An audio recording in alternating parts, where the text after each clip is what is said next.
성경에 많은 인물들이 나옵니다만 가룟 유다는 예수님 안 믿는 사람들도 다 알 만큼 배신의 아이콘이죠. 근데 베드로도 배반하지 않았습니까, 여러분? 예수님 잡혀가시는 날 멀찍이 지켜보다가 어떤 여자가 베드로 보고 야, 너도 예수 제자 아니야? 베드로가 기겁해가지고요, 나는 예수를 모른다고 그러면서 예수님을 저주까지 합니다.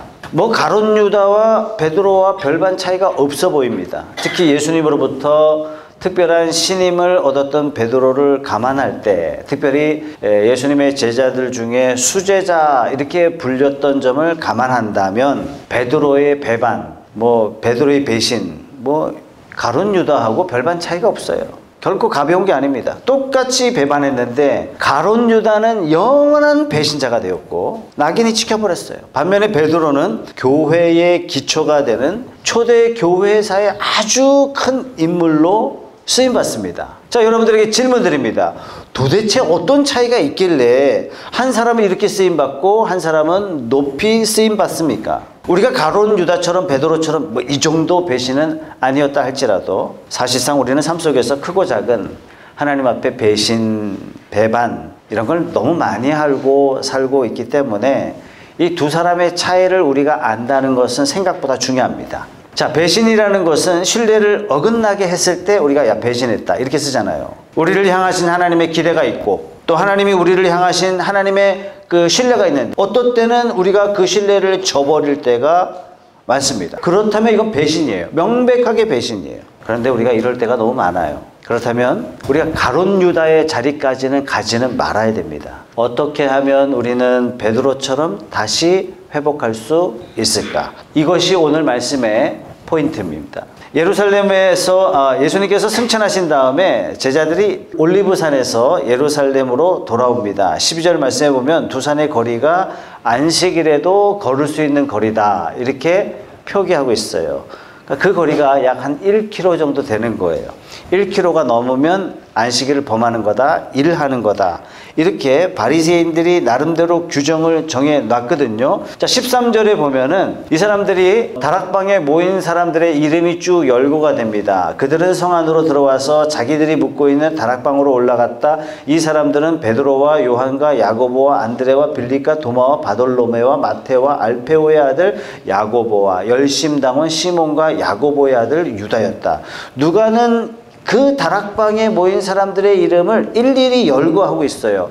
이 다락방은 어떤 다락방이냐? 예수님께서 잡히시기 전날 12명의 제자들과 만찬을 나누었던 바로 그 자리예요. 이곳에 가룟 유다를 제외하고 모든 제자들이 다 모였습니다. 그리고 14절을 보세요. 이들은 모두 여자들과 예수의 어머니 마리아와 예수의 동생들과 함께 한 마음으로 기도에 힘썼다. 11명의 제자뿐만 아니라 누구도 있어요? 예수님의 어머니도 계시고, 더 놀라운 것은 예수님의 동생도 함께 모였어요. 예수님의 동생이 함께 있다. 이건 놀라운 일이에요. 왜냐? 요한복음 7장에 보면 예수님의 동생 이야기가 나오거든요.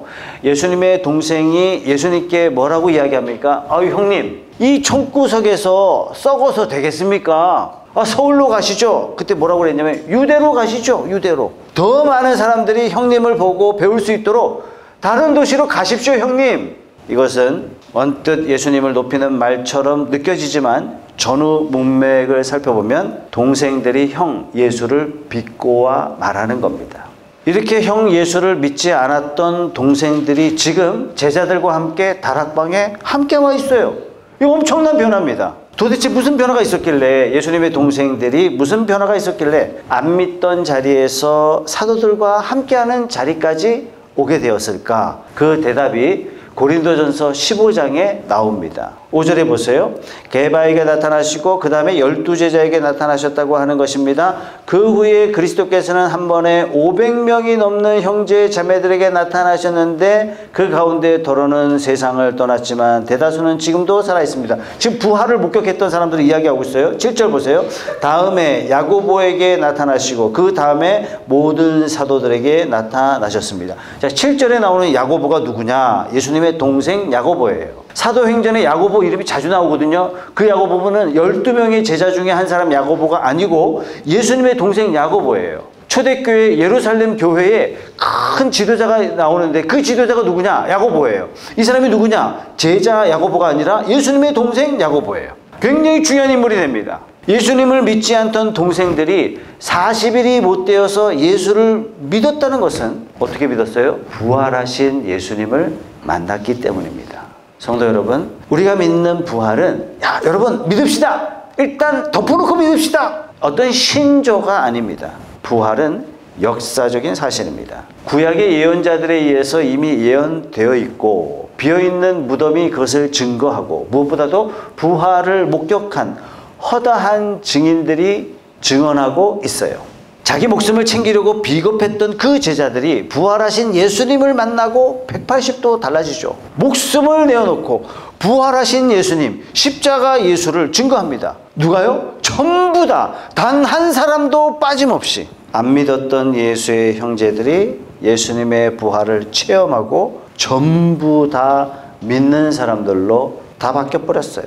사랑하는 성도 여러분, 우리의 부활 신앙은 역사적인 실존의 부활임을 믿으시기 바랍니다. 모여서 뭐 했느냐? 예수님께서 약속하신 성령을 기다리고 있었습니다. 예수님께서 사도행전 1장 4절에 부활하신 예수님께서 제자들과 식사하시면서 어떤 약속을 하셨냐면 4절에 한번 보세요. 예수께서 사도들과 함께 잡수실 때 그들에게 이렇게 분부하셨습니다. 너희는 예루살렘을 떠나지 말고 내게서 들은 아버지의 약속을 기다려라. 요한은 물로 세례를 주었으나 너희는 여러 날이 되지 않아서 성령으로 세례를 받을 것이다. 지금 이 약속을 기다리며 성령이 오실 것을 기다리고 있는 겁니다. 한 열흘쯤 지나자 성령님을 기다리는 성도들이 점점 많아져서 120명이 모였어요. 이때 베드로가 벌떡 일어나서 제안을 합니다. 예수님께서 제자 12명을 뽑아서 사도로 임명하셨는데 그 중에 가룟 유다가 예수님을 배반했습니다. 자리가 하나 비었습니다. 그 자리를 채워 넣읍시다.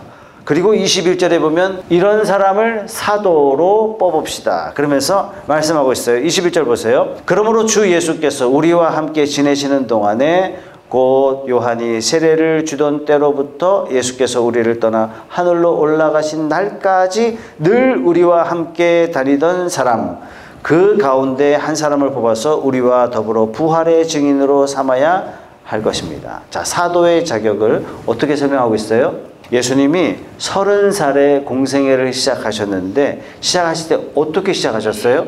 세례 요한으로부터 세례를 받고 시작하셨어요. 그래서 세례 요한의 세례 때부터 예수님이 승천하실 때까지, 그러니까 예수님의 전체 사역을 다 보고 예수님의 부활하심을 승천하심까지 다 목격한 사람, 이 두 가지 조건이에요. 그런 사람 중에 한 사람을 뽑아서 사도로 뽑자. 그런데 이런 사람이 많지 않았어요. 왜냐? 예수님을 향하여 많은 사람들이 따라다닐 때는 언제였느냐? 예수님께서 오병이어 기적을 일으키신 사건 때부터 수많은 사람들이 따라다녔단 말이죠. 그전에는 소수가 따라다녔어요. 120명 중에 예수님의 모든 사역을 다 함께 보고 부활 승천까지 다 지켜봤던 사람이 딱 두 사람 있었어요. 그 두 사람이 누구냐면 요셉과 마띠아. 그런데 이 두 사람 다 사도로서 자격이 적합해서 둘 중에 누구를 뽑아야 할지 몰라서 어떻게 하기로 합니까? 제비 뽑자. 이렇게 해서 마띠아라는 사람이 가룟 유다의 자리를 대신해서 12번째 사도가 됩니다. 자, 이런 일련의 상황들을 누가 하고 있어요? 진행하고 있어요? 베드로가. 여러분, 베드로 정말 많이 변했죠. 베드로가 초대교회에 아주 큰 그릇이 되어 있고 훌륭한 지도자가 되어 있는 것을 우리는 이 말씀을 통해서 발견할 수 있어요. 가룟 유다의 빈자리를 채워야 합니다라고 제안한 것도 베드로였고, 왜 이 자리를 채워야 되느냐? 구약의 시편을 인용해서 사람들에게 설득시킨 것도 베드로였고, 또 사도의 조건을 간결하게 딱 정리해서 사람들에게 딱 표현한 것도 베드로였고, 아니 불과 2달 전에는 예수님 배반하고 도망갔던 사람이 베드로였는데 부활하신 예수님을 만나자 어떤 일이 발생했냐면 훌륭한 지도자가 되어 있는 거예요. 반면에 가룟 유다는 어떻습니까? 18절 말씀 다 같이 한번 읽어보겠습니다. 시작. 그런데 이 사람은 불의한 싹수로 밭을 샀습니다. 그러나 그는 거꾸러져서 배가 터지고 창자가 쏟아졌습니다. 불의한 싹수로 뭘 샀다고요? 예수님 팔아서 부동산에 투자한 거예요. 그 결과 거꾸러져서 배가 터지고 창자가 쏟아져 나왔어요. 죽어도 비참하게 죽은 거죠. 19절 말씀 다같이 읽어보겠습니다. 시작. 이 일은 예루살렘에 사는 모든 주민이 다 알고 있습니다.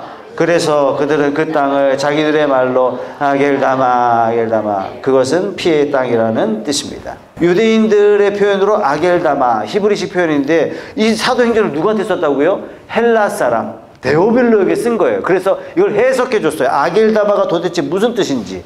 피의 땅. 그런데 이상하잖아요. 여러분 성경 읽어보신 분들은 다 이상하게 느끼실 거예요. 아니 가룟 유다가 예수님 팔고 어떻게 죽었다고요? 못 매달아 죽었다 그랬잖아요. 마태복음에 보면. 근데 유다가 예수님 팔아먹고 돈 때문에 팔아먹었지만 예수님 재판받았을 때 너무 괴로워서 어떤 나무에 목을 메어 자살하려고 밧줄을 이렇게 하다가 밧줄이 끊어졌어요. 그리고 떨어지면서 밑에 뾰족한 곳에 배가 닿으면서 배가 찢어지면서 창자가 쏟아져 나오게 됩니다. 자, 가룟 유다도 배신의 자리, 베드로도 배신의 자리, 둘 다 배신의 자리에 있었는데 왜 한 사람은 아주 비참한 최후를 맞이하고 한 사람은 교회사예요.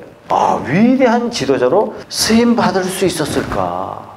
자, 이것을 저는 두 가지로 생각할 수 있는데요. 첫째가 믿음입니다. 가룟 유다는 예수님을 믿지 않았어요. 그러나 베드로는 예수님을 믿었습니다. 가룟 유다는 예수님의 12사도 중에 한 사람이었어요. 성경을 보면 가룟 유다를 통해서 뭐 귀신도 쫓아내고 뭐 전도도 하고 이런 능력도 나왔지만 가룟 유다는 진짜로 예수님을 믿지 않았어요. 그러니까 예수를 안 믿었다는 것을 어떻게 알 수 있느냐? 예수 안 믿는 사람의 그 특징들이 가룟 유다에게 다 나타나요. 그럼 예수 안 믿는 사람의 특징이 뭐죠? 첫째, 예수님은 구세주가 아니시다. 위대한 선생이다. 그러니까 안 믿는 사람들은 대체적으로 특징이 예수님을 어떻게 바라보냐면 예수님 훌륭한 분이셔. 예수님 대단한 분이시지. 예수님 훌륭한 성인이셔. 예수님은 예언자 중에 예언자지. 딱 여기까지예요. 구세주로 인정하지 않습니다. 하나님의 아들이라고 인정하지 않아요. 그러니까 가룟 유다는 예수님을 부를 때 단 한 번도 예수님을 향해서 주님 이렇게 부른 적이 단 한 번도 없어요. 성경에. 항상 예수님을 부를 때 라삐님, 우리식으로 하면 선생님이에요. 선생님 늘 이렇게 불렀어요. 왜? 가룟 유다는 예수님을 믿지 않았다. 가룟 유다에게 예수님은 그저 훌륭한 선생님 정도였어요. 이 훌륭한 선생님이 나에게 어떻게 줄 거다? 나의 욕망을 채워줄 거다. 우리나라 로마로부터 구원시켜 주실 것이다. 독립시켜 주실 것이다. 그러기에 매우 적합한 위대한 사람이다. 이렇게 생각했어요. 자, 또 하나. 안 믿는 사람의 공통적인 특징. 신앙생활을 해도 자기 유익을 위해서 합니다. 내 사업을 좀 유리하게 해보려고. 정치인들이 큰 교회 등록합니다. 왜요? 큰 교회 담임 목사님하고 친분관계를 맺는 거예요. 왜? 목적이 내가 구원받고자 교회 다니는 게 아니에요. 표를 끌어모으기 위해서. 목사님 한마디만 해주십시오. 교회 나오는 이유가 뭐냐면 자기 유익이에요. 이게 안 믿는 사람들의 대표적인 특징입니다. 자기가 추구하는 것을 얻을 수 없다 싶을 때는 언제든지 교회에 떠납니다. 왜요? 믿음이 없기 때문에 그런 겁니다. 예수 안 믿는 사람들이기 때문에 그렇습니다. 여러분, 가룟 유다가 그랬습니다. 가룟 유다는 12사도 중에 아주 중책을 맡았죠. 재정 담당자였어요. 자기가 돈을 맡아서 뭐 했어요? 빼돌려서 써먹었어요. 아마도 가룟 유다는 자기가 산 땅에 목을 메고 자기가 산 땅에 떨어져 창자가 터져 죽지 않았을까? 그렇게 본다면 자기가 불의하게 산 그 땅에서 자기가 죄값을 치르고 만 셈이 되는 거예요. 시편의 말씀 그대로 이루어지고 만 셈이에요. 가룟 유다는 예수님을 따라다녔지만 메시아를 따라다녔음에도 하나님의 아들을 따라다녔음에도 12제자의 반열에 올랐음에도 불구하고 결국 자기 유익을 추구하다가 비참한 최후를 맞이하고 말았습니다. 나중엔 예수님 따라다녀봤자 이제 볼장 다 봤다. 그렇게 생각했을 때는 예수님을 결국 은 30냥에 팔아먹고 최후의 돈까지 빡빡 긁어모은 자기 유익을 중심으로 한 탐욕스러운 인물이었습니다. 자, 세 번째, 안 믿는 사람의 세 번째 특징이 뭐냐면 예수님 위해서 희생하십시오. 그럼 좀 아까워해요. 교회 갈 때도 오늘 교회 가는 게 나한테 더 유익한가? 이 모임 가는 게 나한테 더 유익한가? 이걸 재봐요. 자꾸 재봐. 성경 공부합시다. 그러면 이 공부하는 시간 좀 아깝게 생각해요. 이 시간에 좀 내가 쉬든가, 내가 이 시간에 뭐 이걸 하든가 이렇게 생각한단 말이에요. 헌금하는 것 자체를 좀 아깝게 생각해요. 교회 나오긴 나오지만 나의 희생을 어쨌든 간에 최소화하려고 해요.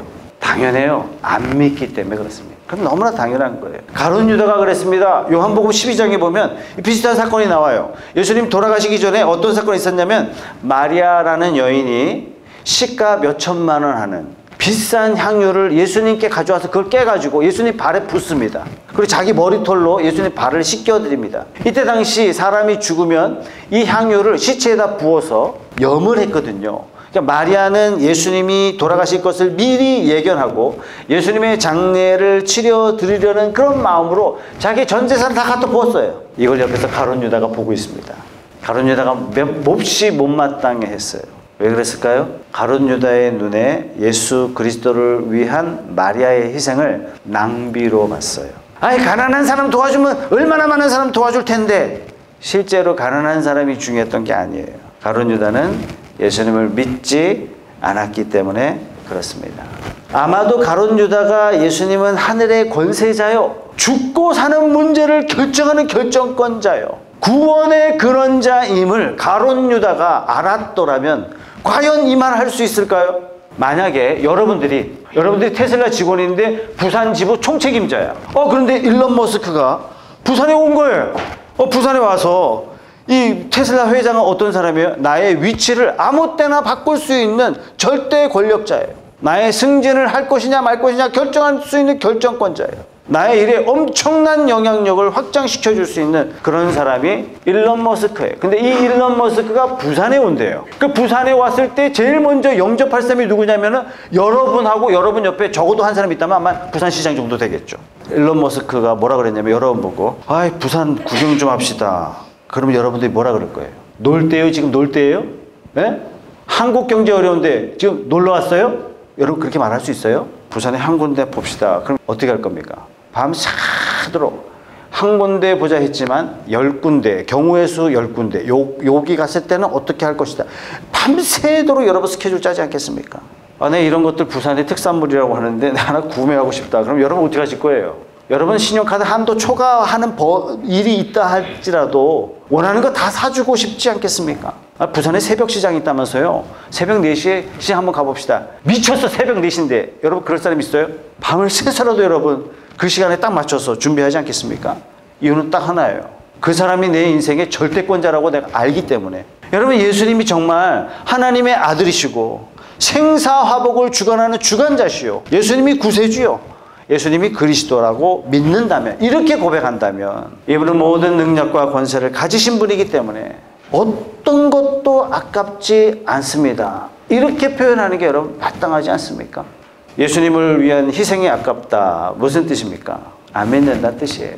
가룟 유다는 예수님을 안 믿는 사람입니다. 사도로 부름받았지만 믿음이 부족한 게 아니에요. 믿음이 연약한 게 아닙니다. 처음부터 믿지 않았던 사람입니다. 나름 능력도 행했고 나름 전도도 했지만 가룟 유다는 안 믿던 사람입니다. 베드로와 가룟 유다 둘 다 예수님을 배반했지만 하나는 창자가 터져 죽고 인류 역사에 늘 비참한 배신자의 이름으로 거론되는가 하면 한 사람 베드로는 교회사의 기둥 같은 인물이 됩니다.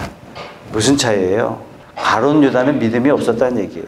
그러니까 가룟 유다의 이 배반의 사건이 뭘 가르쳐줘요? 믿음이 없다 하는 것을 증명하고 말았습니다. 자, 그런데 베드로는 다르죠. 베드로는 예수를 배반했지만 예수를 믿었던 사람이에요. 마태복음 16장 16절의 말씀, 그 위대한 고백을 하죠. 다 같이 한번 읽어보겠습니다. 시작. 시몬 베드로가 대답하였다. 선생님은 살아계신 하나님의 아들 그리스도십니다. 베드로는 고백합니다. 예수님은 하나님의 아들이십니다. 예수님은 주이십니다. 메시아이십니다. 예수님께서 잡히시기 전에 제자들에게 미리 알려주셨어요. 체포될 때 너희들이 다 나를 배신하고 뿔뿔이 흩어질 것이다. 이때 베드로가 벌떡 일어나서 외칩니다. 주님, 다 버려도 나만큼은 예수님 버리지 않겠습니다. 죽음까지 가겠습니다. 이렇게 고백했지만 고백대로 하지는 못했어요. 베드로가 예수님 부인하고 말죠. 베드로는 예수님을 사랑했고 예수님을 마지막까지 따르기 원했지만 두려움 때문에 예수님 부인하고 배반했습니다. 그러나 베드로는 예수님 믿는 사람이에요. 베드로가 예수님을 부인한 건 순간적인 실수였습니다. 왜냐하면 언제나 믿는 자가 실수할 때 하나님은 언제나 기회를 계속 다시 주세요. 그리고 다시 세워주십니다. 반면에 가룟 유다는 안 믿었던 사람이기 때문에 기회가 있어도 그 기회를 보지 못합니다. 자, 두 번째, 가룟 유다하고 베드로의 궁극적인 차이점이 뭐냐? 배반한 다음에 그 후속 조치가 달라요. 가룟 유다는 배반하고 예수님을 피합니다. 반면에 베드로는 배반한 다음에 예수님을 찾아왔어요. 이 차이에요. 이 차이. 가룟 유다는 예수님을 팔아먹은 다음에 크게 뉘우칩니다. 그래서 어떻게 해요? 예수님 팔아먹은 은 30냥을 가지고 대제사장을 다시 찾아가요. 취소! 물려줘! 그랬더니 대제사장이 뭐라 그래요? 끝났어. 그건 네 거야. 꺼져. 그래서 가룟 유다가 어떻게 합니까? 그 받은 돈 은 30냥을 이 성전에다가 내팽개칩니다. 그리고 나무를 찾아가서 목을 매죠. 가룟 유다가 대제사장을 찾아갈 게 아니라 예수님 찾아갔어야 되는데, 가룟 유다가 나무를 찾아가는 게 아니라 예수님이 못 박히신 그 십자가를 찾아가야 되는데, 만약에 가룟 유다가 그 십자가 앞에서 엉엉 울면서 예수님 저 잘못했어요. 예수님 저 잘못했어요. 그랬다면 예수님은 어떻게 하셨을까요? 저는 확신해요. 예수님이 100% 용서하시고, 용서하셨을 뿐만 아니라 어쩌면 베드로처럼 위대하게 가룟 유다를 사용하셨을 거라 저는 확신합니다. 그런데 가룟 유다는 예수님을 피합니다. 여러분, 치명적인 죄를 짓고 뭐라 그럴까요? 술 먹고 취해서 잊어버리려 하지 마시고, 내가 죄 졌구나 생각하고 교회 오세요. 아무도 없으니까 와서 우세요. 이게 유일한 방법이고 최고의 방법입니다. 베드로가 그랬어요.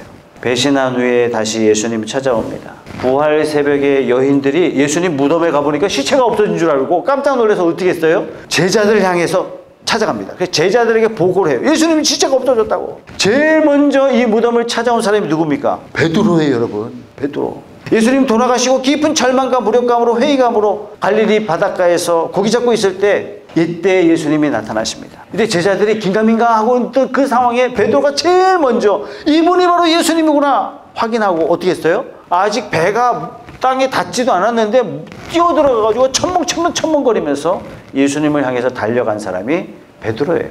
베드로는 예수님 배반했지만 예수님을 향해서 달려갔습니다. 그래서 베드로는 실패를 다시 설 수 있는 기회로 만들 수 있었습니다. 성도 여러분, 가룟 유다의 실패, 베드로의 실패, 여러분 이거 남의 이야기라고 생각하시면 안 됩니다. 우리 이야기예요. 옛날에는 신앙생활 열심히 했는데 예수님 사랑한 적도 있는데 뭐 때문에요? 자기 유익 때문에, 자기 편의 때문에. 예수님하고 멀어진 분이 우리 주변에요 엄청 많아요. 기독교 인구가 7천만이라면 저는 400만 이상이 이런 사람들이에요. 옛날에는 신앙생활도 뜨겁고, 근데 베드로처럼 삶에 대한 두려움 때문에 낙오자가 될까봐, 세상에 뒤처지는 사람이 될까봐 예수님을 멀리하고 예수님과 멀어진 분들이 우리 주변에 너무 많습니다. 여러분, 지금 이 순간에도 우리가 예수님 배반하는 거 아십니까? 예수님이 우리를 향해서 신뢰와 기대가 있는데 우리가 거기에 맞추지 못하고 있는 거예요. 내 생각은 어디가 있냐면 내 삶에 가 있는 거예요. 하나님이 분명히 우리에게 사명 주셨는데 내 생각은 딴 데가 있어요. 내 마음은 딴 데가 있어요. 내가 하나님 앞에 기도하는 모든 것들 가만 보니까 다 내 편의와 내 유익과 내 탐욕을 채워주는 것들로 가득 채워져 있다면 나는 사명을 대놓고 거절하고 있는 거예요. 여러분, 이게 배신이 아니고 뭡니까 사실? 두려움 때문에 세상에 낙오될까 봐 이러면 안 되는데 알면서도 하나님의 뜻에 어긋난 삶을 살고 있는지도 모르겠어요. 자, 그래서 우리 자신에게 한번 질문 한번 던져봅시다. 내가 주님의 신뢰를 저버리고 예수님을 배신한 것이 믿음이 없기 때문이냐? 이거 심각한 문제예요. 아니면 믿는데 베드로처럼 내가 지금 뭔가 세상에 대한 두려움, 삶에 대한 두려움 때문에 내가 이러고 있는가? 뭐 때문이에요? 내가 유익 때문에, 이익 때문에, 두려움 때문에 그랬다면 예수님께 돌아갑시다. 가룟 유다처럼 예수님을 외면하지 말고 예수님 피하지 말고 베드로처럼 예수님 앞에 나아갑시다. 에이, 이렇게 망가진 거 그냥 확 배신의 자리에 더 망가지면 어때? 에라 모르겠다. 뭐 하나님 어떻게 하시겠지 뭐. 하나님 특징이 뭔지 아시죠? 하나님 별명이 영원이에요. 내버려 둡니다. 돌아올 때까지 내버려 둡니다. 돌아오지 않는 시간만큼 나는 내 인생을 내가 저주 가운데 두는 것과 마찬가지입니다. 더 큰 배신의 자리에 서지 마시고 예수님 앞에 나오시는 저와 여러분들이 되십시다. 배신한 베드로를 찾아오신 예수님을 만난 베드로에게 주님은 물었어요. 왜 배신했어? 왜 이렇게 믿음이 약해? 예수님이 이런 말씀을 단 한마디도 안 하셨어요. 배신한 베드로가 찾아왔을 때 주님이 하신 말씀, 베드로야, 네가 나를 사랑하느냐. 베드로 마음에 사랑하는 마음이 많았지만 자기가 배신한 거 있기 때문에 감히 사랑한다고 고백을 할 수가 없었어요. 그래서 뭐라 그랬냐면 주님께서 아십니다. 주님 아십니다. 이 정도밖에 표현할 수밖에 없었어요. 그럼에도 불구하고 예수님께서는 이 베드로의 마음을 받으셨어요. 그리고 사명을 주시잖아요. 이제부터 내 양을 쳐라. 내 양을 먹여라. 이 사명을 주셨고 이 사명 때문에 베드로가 성령의 능력 가운데 쓰임받지 않습니까? 우리가 아무리 예수님의 신뢰를 저버리고 그분을 실망시켜 드리고 또 그분의 영광을 가리웠다 할지라도 사랑하는 성도 여러분, 내가 주님을 사랑하는 줄 아십니다. 이런 고백하시고 예수님 앞에 나아가시기 바랍니다. 그러면 하나님께서 여러분들을 받아주시고 베드로처럼 회복시켜 주시고 베드로처럼 사명 감당할 수 있도록 여러분들을 다시 세워주시는 줄 믿습니다. 주님께 돌아가시는 이 시간 되기를 주님의 이름으로 축복합니다. 우리 기도하겠습니다.